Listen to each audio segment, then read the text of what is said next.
Dear subscriber and my dear viewers, today I am going to teach the English grammar subjects. In this subject, I am going to teach time and tense. Today, our topic is time and tense, and I am going to teach about the interrogative sentence. सबसे पहले मैं अपने subscriber viewers और कक्षा 5 से कक्षा 12 तक के पढ़ने वाले छात्रों का अभिनंदन करता हूं और उनसे रिक्वेस्ट करता हूं कि इस वीडियो को जो है फुल टाइम देखें। सबसे पहले हम लोग शुरू करते हैं वह टाइम एंड टेंस है।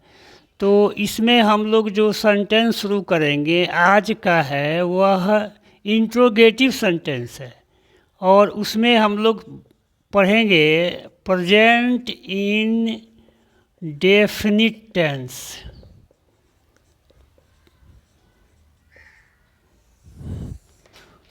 सेकंड होगा पास्ट इंडेफिनिट टेंस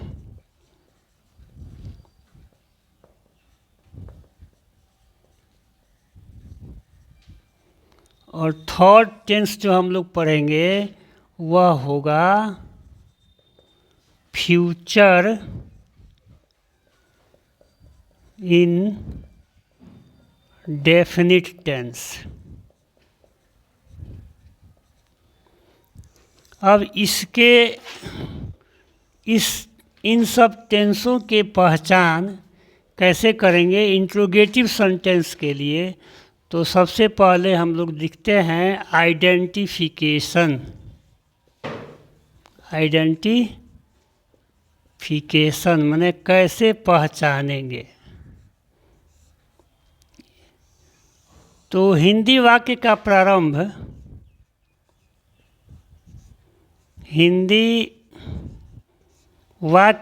प्रारंभ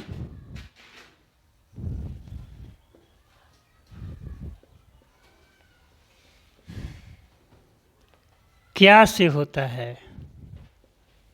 क्या से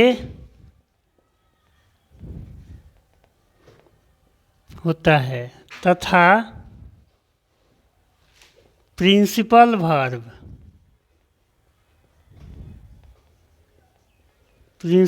वर्ब के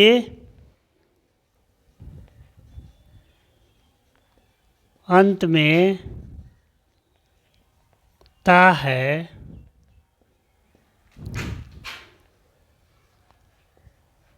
ती है, ते हैं, ता हूँ इत्यादि शब्दांश आते हैं।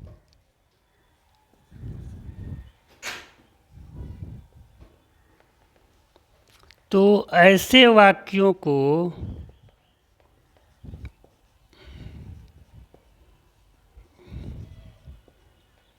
इस टेंस में रखते हैं। इस टेंस में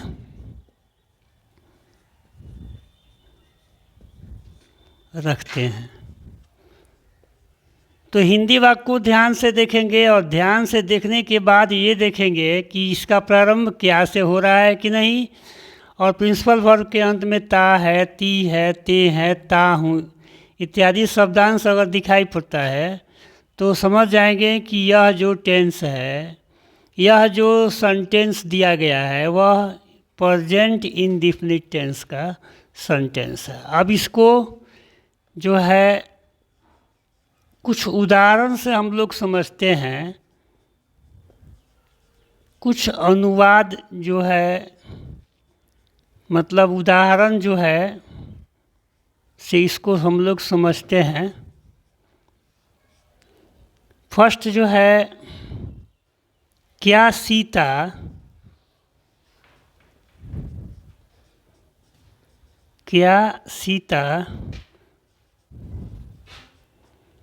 पटना जाती है?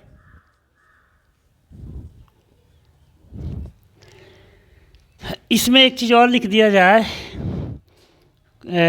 वाक्य के अंत में, वाक्य के अंत में क्वेश्चन मार्क रहता है। ये भी एक पहचान है इस सेंटेंस का। तो क्या सीता पटना जाती है, तो इसके अंत में जो है क्वेश्चन मार्क आ जाता है। दूसरा वाक्य है, क्या तुम्हारे पिताजी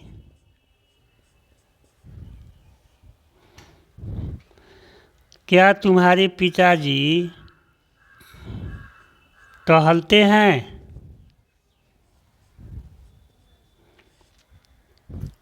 तीसरा जो सेंटेंस है, टहलते हैं, क्या हम लोग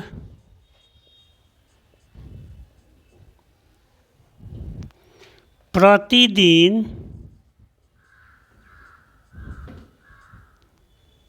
पढ़ने जाते हैं?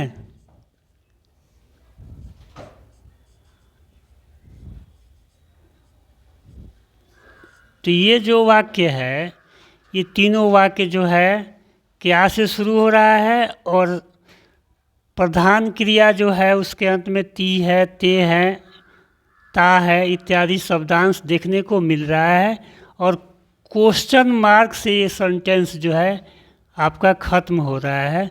तो इसको इस टेंस में हम लोग रखेंगे। अब आइए पास्ट इंडेफिनिट टेंस का। तो इसका जो है आइडेंटिफिकेशन क्या है, इसको देखते हैं। माने कैसे पहचानेंगे कि जो है यह सेंटेंस जो दिया गया है वह पास्ट इंडेफिनिट टेंस का है। तो लिखेंगे हिंदी वाक्य का प्रारंभ,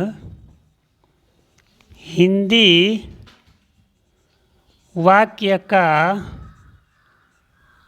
प्रारंभ क्या शब्द से होता है, क्या शब्द से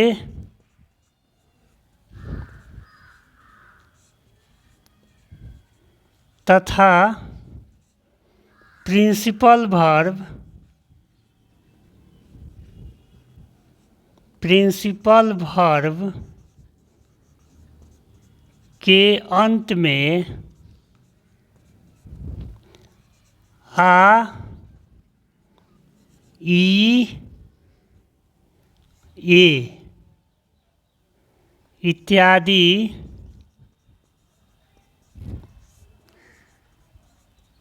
शब्दांश आते हैं,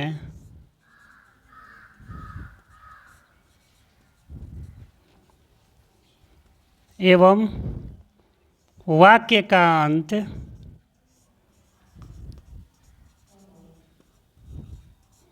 क्वेश्चन मार्क से होता है।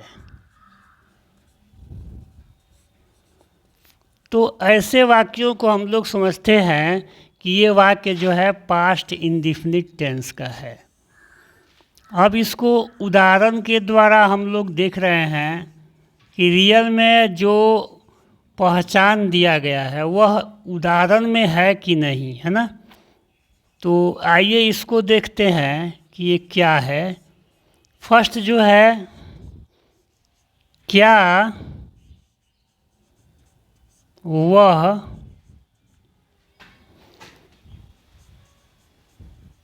खाना खाई। दूसरा वाक्य है, क्या आपके पिताजी वहाँ गए। और तीसरा वाक्य जो है, क्या मैं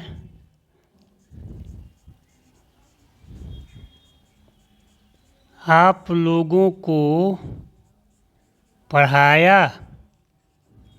तो ये तीनों सेंटेंस में जो लिखा गया है आइडेंटिफिकेशन सब देखने को मिल रहा है। फ्यूचर इंडेफिनिट टेंस में अब हम लोग आइडेंटिफिकेशन रूल्स को पढ़ेंगे। क्या पहचान है, आइए इसको देखते हैं। वाक्य का प्रारंभ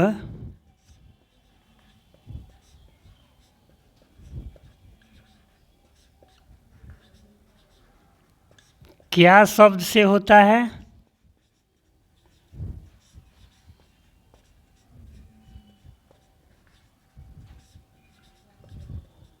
तथा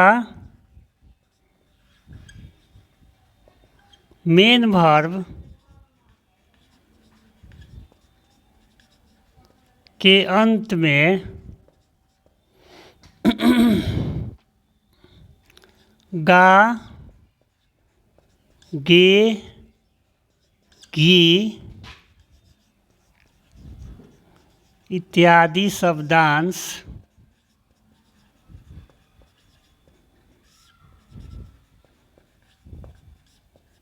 आते हैं एवं वाक्य का अंत क्वेश्चन मार्क से होता है।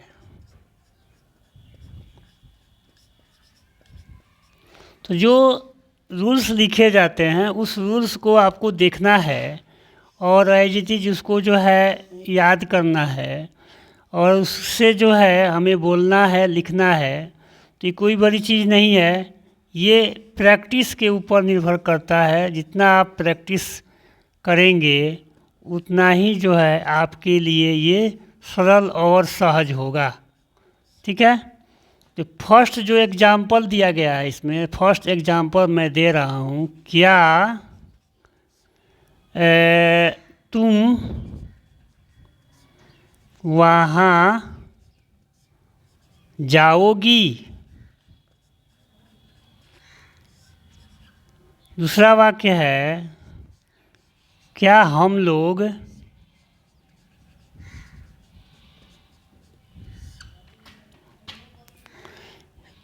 इस शहर में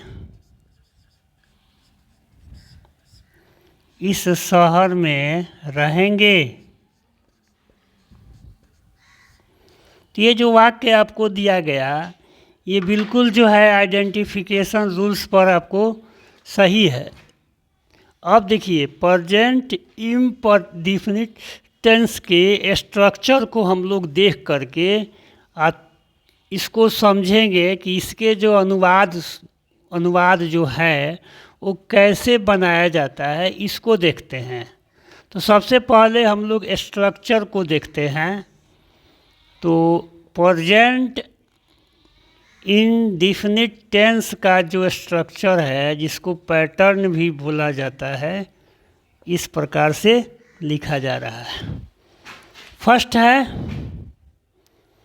यहाँ देखिए जो आपका ये देखिएगा इंडेफिनिट टेंस है, ठीक है।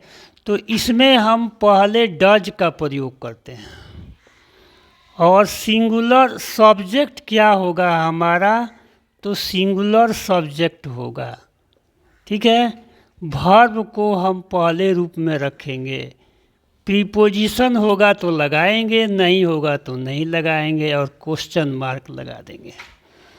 दूसरा जो है यहाँ भी डज का ही प्रयोग करते हैं। सब्जेक्ट में आरपी प्लस नाउन होता है। ठीक है जी, वर्ब को यहाँ पहले रूप में रखेंगे, प्रीपोजिशन रखेंगे, ऑब्जेक्ट रखेंगे और क्वेश्चन मार्क लगाएंगे। तीसरा जो इसका स्ट्रक्चर हुआ वह प्लूरल के लिए होता है, इसमें डू लगाते हैं। सब्जेक्ट जो होगा वह प्लूरल सब्जेक्ट होगा, इसमें वर्ब को पहले रूप में रखेंगे, प्रीपोजिशन रखेंगे, ऑब्जेक्ट रखेंगे और क्वेश्चन मार्क रखेंगे। ठीक है जी, तो ये हमारा 3 स्ट्रक्चर जो होता है, जिससे जो है हम इंट्रोगेटिव सेंटेंस के वाक्यों को बनाते हैं। अब जो अनुवाद दिया गया है इस टेंस का इस सेंटेंस का जो अनुवाद बनाया जाता है, हिंदी वाक्य चाहे बोला जाता है, तो उसको इस रूल्स के अनुसार ही बोला जाता है या बनाया जाता है। अब यहाँ पहला जो वाक्य हमारा दिखाई दे रहा है, क्या सीता पटना जाती है, तो इसको कैसे बनाएंगे ये देखते हैं। तो सबसे पहले हम डज लगाएंगे, डज, फिर सब्जेक्ट है सीता, लिख देंगे does Sita goes to Patna, goes to Patna. बनाने के बाद ये क्वेश्चन मार्क जरूर लगाएंगे। उसके बाद से कह रहे हैं क्या तुम्हारे पिताजी टहलते हैं, तो इसको कैसे बनाएंगे, तो यहाँ देखेंगे सेकंड है हमारा ये, तो डज यहाँ भी लगेगा, तुम्हारे पिताजी तो योर फादर, ठीक है। टहलते हैं तो टहलना का होता है इंग्लिश वॉक, वॉक कहाँ, क्या आपके पिताजी टहलते हैं, तो does your father walk. Object A preposition नहीं है, इसलिए हम लोग प्रीपोजिशन का उपयोग नहीं करेंगे। क्या हम लोग प्रतिदिन पढ़ने जाते हैं, तो इसका ट्रांसलेशन हम ये बना दे रहे हैं, ये हम लोग क्या है, प्लूरल है, इसलिए डू लगाएंगे, तो डू वी, है ना, पढ़ने जाते हैं, do we go to read, है ना, एवरी डे, एवरी डे माने होता है प्रत्येक दिन, चाहे डेली भी लगा सकते हैं, कोई दिक्कत नहीं है। तो इस प्रकार के जो ट्रांसलेशन होते हैं इस तरह से बनते हैं। अब हम लोग चलते हैं पास्ट इंडेफिनिट टेंस पर। तो पास्ट इंडेफिनिट टेंस में हम एक ही स्ट्रक्चर जो प्रयोग करते हैं और उसी स्ट्रक्चर से सारे जो है इंट्रोगेटिव सेंटेंस के जो ट्रांसलेशन होते हैं, बनाते हैं या उस वाक्यों को बोलते हैं। तो आइए इसके स्ट्रक्चर को पहले देखा जाए, इसका स्ट्रक्चर लिखा जाए और पैटर्न देखा जाए कि किस पैटर्न की सहायता से इसको हम लोग बनाते हैं। तो इसमें एक ही है, इसमें देखिए डिड का प्रयोग करेंगे, जितने भी सब्जेक्ट होंगे सबके साथ हम लोग डिड का ही प्रयोग करेंगे, याद रखिएगा। वर्ब को पहले रूप में रखेंगे, प्रीपोजिशन रखेंगे, ऑब्जेक्ट रखेंगे और क्वेश्चन मार्क रखेंगे। अब इसके अनुवाद को बनाते हैं, माने कैसे बोलेंगे या कैसे जो है इसके अनुवाद को बनाएंगे, है ना। इस तरह के वाक्यों को कैसे हम बोलेंगे, स्पोकन में कैसे लिखेंगे, ये सब इसी स्ट्रक्चर से बोलेंगे या लिखेंगे। क्या वह खाना खाई, यहाँ लगाएंगे डिड, और वह के लिए हम सी लगाएंगे, इस सी हो जाएगा, डिड सी, और खाना खाई, तो खाना का होता है ईट, वर्ब का पहला रूप, और खाना का फूड हो गया, क्वेश्चन मार्क लगा दिए। इसके बाद से दूसरा जो हमारा सेंटेंस दिया गया है, क्या आपके पिताजी वहाँ गए, तो ये कैसे बनेगा, ये इसको देखते हैं। सेकंड, डिड का तो प्रयोग करेंगे ही, सारे सब्जेक्ट का डिड का प्रयोग करना है। उसके बाद आपके पिताजी, तो your father, your relative pronoun हो गया, और पिताजी आपके फादर जो हो गए वो नाउन हो गए, तो डिड योर फादर, ठीक है। वहाँ गए, तो जाना का होता है गो, और वहाँ का हो गया देयर, और लास्ट में क्वेश्चन मार्क यहाँ लगा देंगे, ठीक है जी। तो इस तरह से ये आपका बन गया। तीसरा जो वाक्य है यहाँ पर देख लेते हैं, कह रहा है कि क्या मैं आप लोगों को पढ़ाया, तो थर्ड वाक्य जो है पहले क्या का लिखेंगे, तो यहाँ तो डिड लगेगा ही क्योंकि स्ट्रक्चर में डिड लग रहा है, और उसके बाद मैं का इंग्लिश आई होता है, पढ़ाया तो पढ़ाना का होता है टीच, डिड आई टीच, और ऑब्जेक्ट आप लोग हैं तो यहाँ यू लगा देंगे। तो इस प्रकार से यहाँ जो देखा गया कि कैसे ट्रांसलेशन जो है बनाया जाएगा और कैसे स्पोकन में हम इस प्रकार के सेंटेंसों को बोलेंगे, तो ये प्रैक्टिस होगा। वीडियो को देखिएगा बार बार, देखिएगा और स्ट्रक्चर को देखिएगा, और बोलने के पहले या लिखने के पहले सोचिएगा, तो इस चीज़ को आप कर सकते हैं, कोई दिक्कत नहीं है।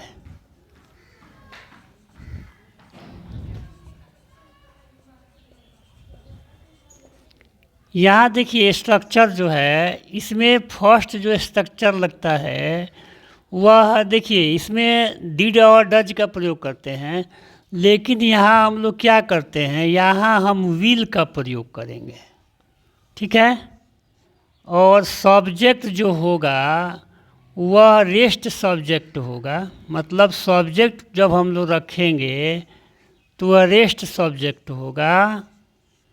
वर्ब को पहले रूप में रखेंगे, प्रीपोजिशन रखेंगे, ऑब्जेक्ट रखेंगे और क्वेश्चन मार्क रखेंगे। ये फर्स्ट हमारा स्ट्रक्चर हुआ।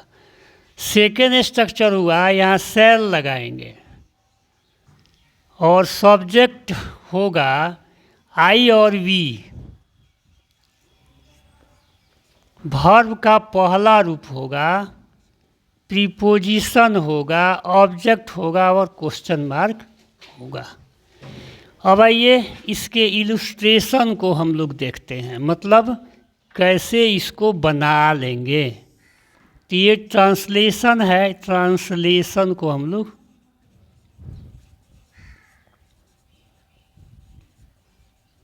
अनुवाद को कैसे बनाएंगे। तो पहला है कि क्या तुम वहाँ जाओगी, तो सबसे पहले हम लोग लिखेंगे विल, फिर तुम का हो गया विल यू, और वहाँ जाओगी तो जाना का होगा गो, और वहाँ का हो गया देयर। लास्ट में क्वेश्चन मार्क लगा देंगे। क्या हम लोग इस शहर में रहेंगे, तो हम लोग है वी है, इसलिए हम सेल लगाएंगे। सेल वी लिव, लिव माने रहना होता है, live, shall we live in this town.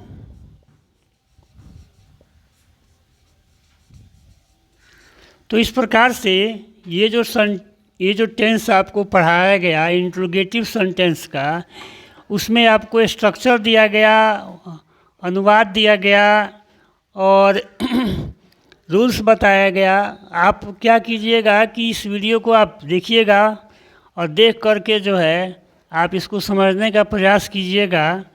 फिर मिलते हैं अगले वीडियो के लिए, तब तक के लिए आप मेरा इंतज़ार कीजिए। Thank you very much.